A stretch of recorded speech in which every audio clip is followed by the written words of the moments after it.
ఎంత మంచి షాట్ వచ్చింది నువ్వు చూడకుండా. నువ్వు ఇక్కడ కెమెరా ఫోకస్ చేయాలి. ఇద్దరు కెమెరాస్ ఫోకస్ చేస్తుంటే ఎలా నువ్వు చూడమ్మా సెంటర్ లో ఎలా. సో ఇప్పుడు ట్రెక్కింగ్ అయితే స్టార్ట్ అయ్యాం. ఏం కనపడతాయో చూద్దాం. కోలం దూద్సాగర్కి వెళ్తున్నామండి. ఇక్కడ మార్నింగ్ టిఫిన్ అవన్నీ తిన్నాము. తినేసి ఇంక ఇక్కడ నుంచి బయలుదేరితే వెళ్ళేటప్పుడు 1.5 hours, వచ్చేటప్పుడు 1.5 hours, మొత్తం 3 hours.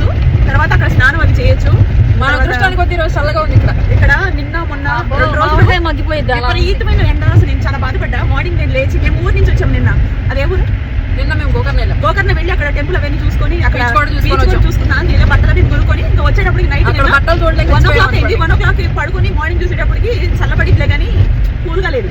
అంటే ఆవిరిగా ఉంది, ఉబ్బదిస్తున్నట్టులే కానీ కూల్గా అయితే లేదు. అయినప్పుడు చల్లగా ఉంది. అసలు మొత్తం నేచరేనండి. నేచర్ లో చల్లదనం లేకపోవడం షాకింగ్ న్యూస్ అనమాట అది. ఓకే, మీ అందమైన కళ్ళని చూపి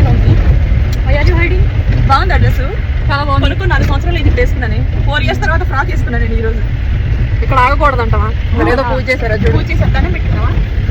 దండం పెట్టుకున్నా. చూపించి స్వామి సరదా రక్షించిన ప్రయాణం మంచిగా జరగాలి. వాటర్ చూడేసి వాటర్ వాటర్ జరగలేదు.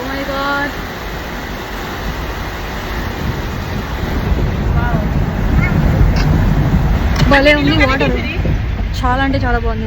వ్యూ అయితే అదిరిపోయింది. ఒక చోట ఆగుతాము, అక్కడ ఆగి స్విమ్మింగ్ కూడా చేస్తాం ఈ రోజు మేము. అవును. ఏంటి బ్లర్ వస్తుంది వీడియో? ఉండవే అసలు మనిషి జంపింగ్ చేస్తుంది.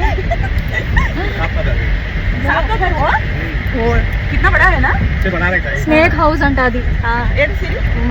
ఏదైనా ఫ్రాక్ చినిగేటట్టుంది. నువ్వు నా ఫ్రాక్ మీద కూర్చున్నావు. డ్రెస్ సర్వ్ చేసుకోవడమే సరిపోయింది. They are uncomfortable.